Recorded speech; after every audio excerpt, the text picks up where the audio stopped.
The other day I was on Spotify listening to some music, and I was looking for a new playlist or album to switch to. At this moment, my mind wandered to My Little Pony as it so often does, so I searched up to see if there was any MLP music on the platform. There ended up being a good amount, though it's not exactly organized well. So as I searched through the MLP Spotify page, I noticed something very interesting. DJ Pon-3 actually has her own profile, where she makes remix albums of MLP music. Remixes, instrumentals, sped up versions of tons of different tracks. So I'm thinking this is something Hasbro released back in G4, but I look at the release date, June 23rd, 2025? That was like a month ago. I hadn't seen anyone online talking about these, but apparently Gen 4 was still alive in the form of Pon-3 remixes? This is where I should have gone back to listening to Taylor Swift, but I was too deep down the rabbit hole. Why are there so many volumes of DJ Pon-3 remixes? And why is Hasbro still making them in 2025? What's the difference between a normal remix and an extra villainous remix? And who exactly is Mona Rue? Join me as I fall deeper and deeper down this rabbit hole, desperately searching for the answers to these questions. Our story starts at some point in 2014, where DJ Pon-3 Presents My Little Pony Friendship is Magic Remixed was announced to be in production by Lakeshore Records, who had worked with Hasbro before. Most articles I could find about this original announcement are defunct or linked to deleted websites, but a few Facebook posts and Equestria Daily posts helped me piece this story together. The album seemed to be announced in July 2014 for a fall release. This never came out though, leaving fans in the dark about the album's existence. One fan, though, was determined to see this album come to fruition. On one of Lakeshore Records' Facebook posts in early 2015, someone named Michaela asked if we were still getting the album, and they luckily responded. "Thank for your patience. DJ Pon-3 is still coming." Typo aside, this confirmation was all the fans needed and amassed 13 whole likes. I'm making this out to be some large commotion of fans wondering where the album went, but yeah, there were literally just 13 people invested. A few weeks later though, a press release revealed the new release date as June 23rd, 2015. I guess Hasbro felt bad about the year-long delay though, as it released on streaming a bit early on June 2nd. It later got a physical release on June 23rd, and supposedly a vinyl record release that I can find no proof of. The cover has a few background ponies on it, and my first guess was that this was some sort of precursor to Slice of Life. But the album was actually released the same month of that episode, but maybe the cover was made back in 2014 for the original release? I'm probably reading too deep into it. All things considered, if Hasbro wanted to do a remix album, then packaging it as a DJ Pon-3 release was a cute way to explain it in the universe of the show, so I really like that bit about it.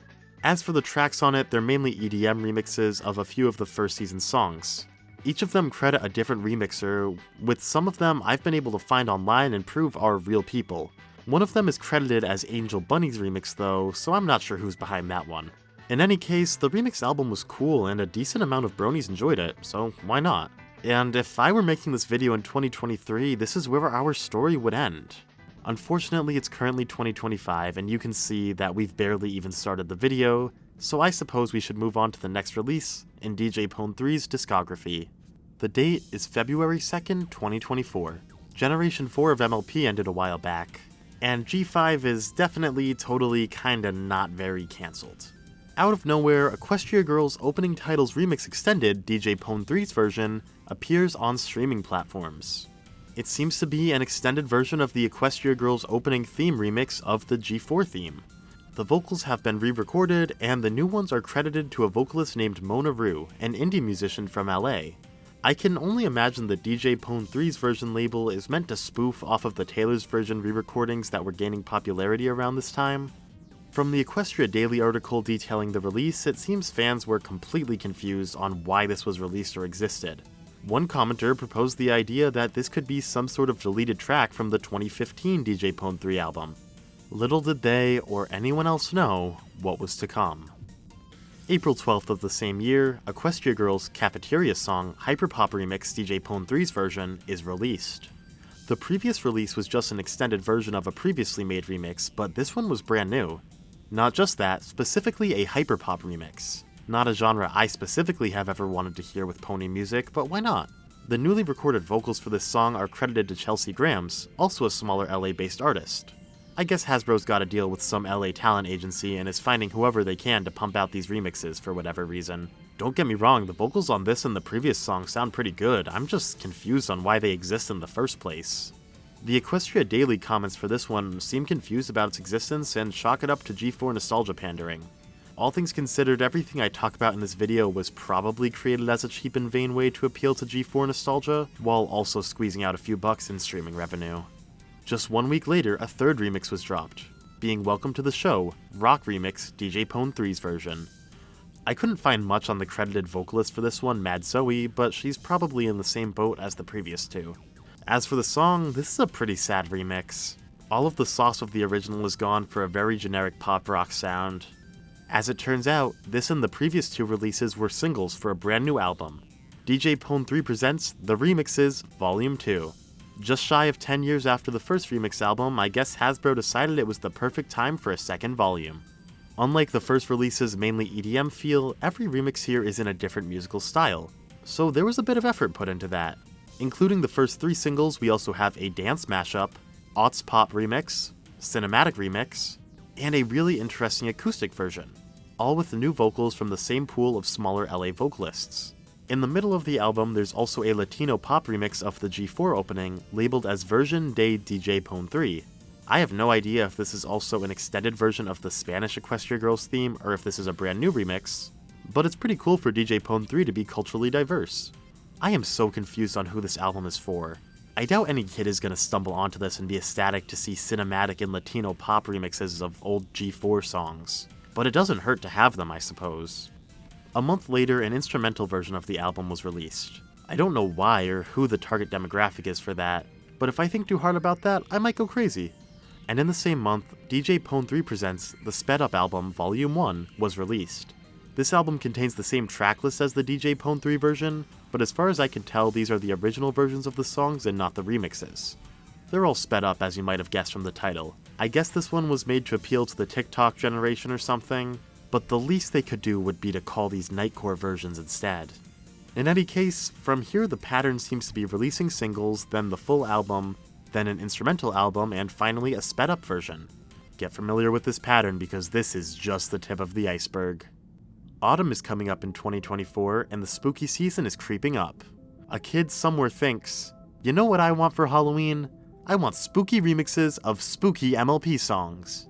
At least that's what Hasbro thinks the kids are thinking, probably. At the end of August, Hasbro announces DJ Pon-3 presents Halloween. This one had one single released. Under Our Spell, You Didn't Know That You Fell remix, DJ Pon-3's version. What is with these convoluted remix names? This song is giving All Too Well 10-minute version Taylor's version from the Vault a run for its money. But if all of these remixes have to have convoluted names, then honestly, You Didn't Know That You Fell is a really cute pick for this one.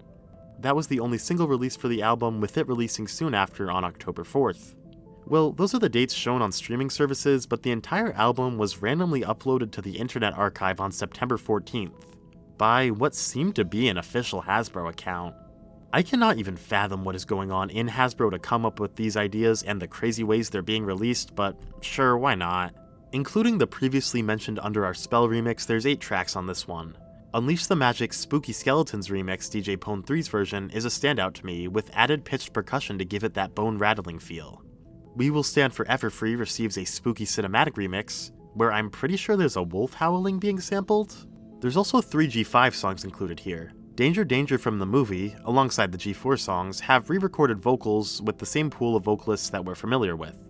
The other G5 songs, though, being Villain from Make Your Mark and Monster Party from Tell Your Tale, are remixed over the original vocals. If I had to guess, I'm assuming this has something to do with licensing, with Hasbro currently owning the G5 vocals, but possibly having different rights with the older music. There's also the larger question of if these are truly DJ Pon-3's versions, how is she remixing songs that are released hundreds of moons after Gen 4? Maybe that's the spookiest part of this whole album. To wrap this one up, there's also an instrumental version released the following week, and a week after that was the sped up version. Interestingly, the sped up album isn't listed as being Halloween related, likely due to these not being the spookier remix versions. This one is just the sped up album Volume 2. That's it for 2024, but there is plenty more to come in the next year, so let's get a move on. Early 2025 saw Volume 3 of DJ Pon-3's remixes, with Run to Break Free, DJ Pon-3's version, being released as the first single on February 21st, 2025. A week later, the full album came out, with the following month having the instrumental and sped up albums as well. As opposed to the previous releases, the tracks on DJ Pon-3 Presents the Remixes Volume 3 are all just listed as DJ Pon-3's version of the song, and not specific types of remixes, such as the previous rock remixes, hyperpop remixes, and the like. They are more or less just new arrangements of the songs, complete with new vocals. I imagine at this point the release is just being used to get these songs on streaming without paying the royalties to the original versions, but I don't have any true basis for that theory. All of the songs on this release are sung by Mona Rue, the same artist credited in the Equestria Girls opening title remix. From what I've heard in all of her features on DJ Pon-3, she is a great vocalist, so at this point I'm assuming Hasbro settled on her as their vocalist for everything going forward. You might expect Volume 4 to be next, but if we've learned anything from this video so far, these releases make no sense. On April 25th, 2025, the Smiles song Buddy Girl remix was released as a single on streaming. This is the exact same remix from DJ Pon-3 Presents My Little Pony Friendship is Magic remix from almost a decade ago. That album was released on streaming, but it seems at some point before this single's release, the album was unlisted. A week later, on May 2nd, the album was re-released on streaming with new cover art and seemingly to fit the new aesthetic they had been building for DJ Pon-3. 2 weeks later, the sped up version came out as well. This whole release just confuses me so much, because by covering up the original version, it now looks like Volume 2 was the first released, which obviously makes no sense. But sure, Hasbro, whatever you think will make you the most money in streaming rights, go right ahead. The next month, on June 6, 2025, True Original DJ Pon-3's version was released. A week later was DJ Pon-3 Presents the Remixes Volume 4, and soon after was the instrumentals and sped up versions. Same song and dance as Volume 3, seemingly just new arrangements to get these songs on streaming. There's even complaints online of fans saying these are hardly even remixes, which I have to agree on. It was weird when DJ Pon-3 Remix Volume 2 came out of nowhere, but at least it had effort put into making original remixes in unique genres. It felt like there was a creative team making it.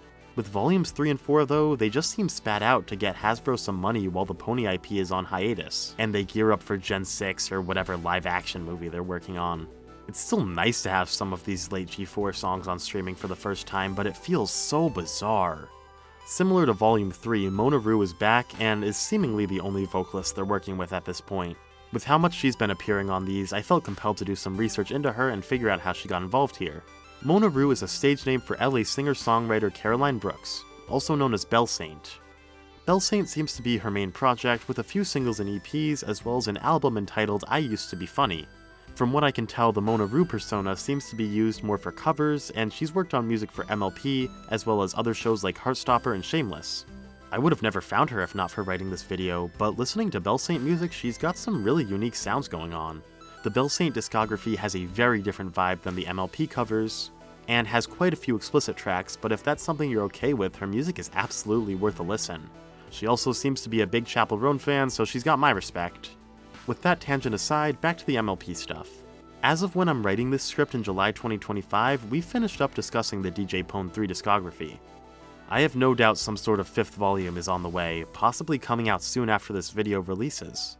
This discussion has been so bizarre with such a convoluted history. What started as a remix album at the peak of 2010's Brony hype has turned into a way to get some late season G4 music rearranged and onto streaming to fill the drought that the G5 cancellation left. Or at least that's my theory. There hasn't been much word from Hasbro on the actual point of these, and with an album being somehow leaked onto Internet Archive by them, I have no idea what's happening internally with them. There really isn't a point to this video, I just fell headfirst into a rabbit hole and needed to share my findings with someone. If you've got anything to say on these remix albums, or any theories for their creation, let me know in the comments. Other than that, thanks so much for watching, and I'll see you in the next one.